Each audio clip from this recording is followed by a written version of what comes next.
Majina yangu ni Dr. Alfred James Kimea, ni mbunge wa jimbo la Korogwe mjini.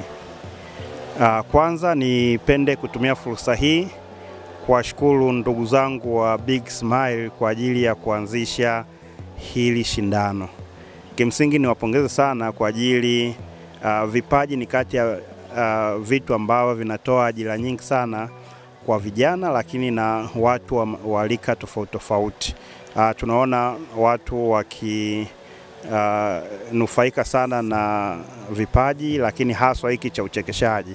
Kwa hiyo nitumie fursa hii kuwapongeza sana ndugu zetu hawa, vijana hawa wa Korogwe ambao wameamua kuleta ubunifu huu ili kuweza kuibua vipaji vya vijana wenzao, lakini pamoja na wananchi wa Korogwe. Hivyo na wapongeza sana. Kwa hiyo mimi kama mbunge, baada ya kuona jambo hili kwamba ni zuri, ni la kuungwa mkono, nimeamua na mimi nisiwaache pembeni. Kwa hiyo mimi kama mbunge najua wenyewe wana taratibu zao ambazo wamezifanya, namna ya watu kujaza fomu, kulipia kidogo kwa ajili ya mambo mbalimbali ya kuendesha shindano hili. Lakini mimi kama mbunge nimeahidi kuwasaidia kutoa zawadi. Kwa hiyo zawadi ya mshindi wa kwanza, wa pili na wa tatu zitatoka kwa ofisi ya mheshimiwa mbunge, au atatoa mheshimiwa mbunge wa jimbo la Korogwe mjini. Hivyo nataka kutumia fursa hii kuwasihi vijana wote wa Korogwe basi watumie fursa hii kuja kuonyesha vipaji vyao, wakifahamu mbunge yuko pamoja na shindano hili.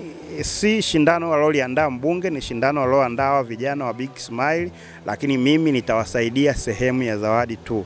Kwa hiyo ninawakaribisha vijana wote na watu wa marika mbalimbali waone hii ni fursa, waje wajiandikishe, wachukue fomu, basi wakapate kuonyesha vipaji vyao ili vije kuonekana. Lakini pamoja na hiyo, ahadi yangu nyingine, tutaona namna vijana ambao watapatikana tafutia connection na wasanii wengine wakubwa kwenye sekta hiyo ya uchekeshaji, ili kuendeleza na kuinua vipaji vyao zaidi baada ya kushinda. Kwa hiyo tunatarajia mshindi wa kwanza, wa pili na wa tatu hawataishia tu Korogwe.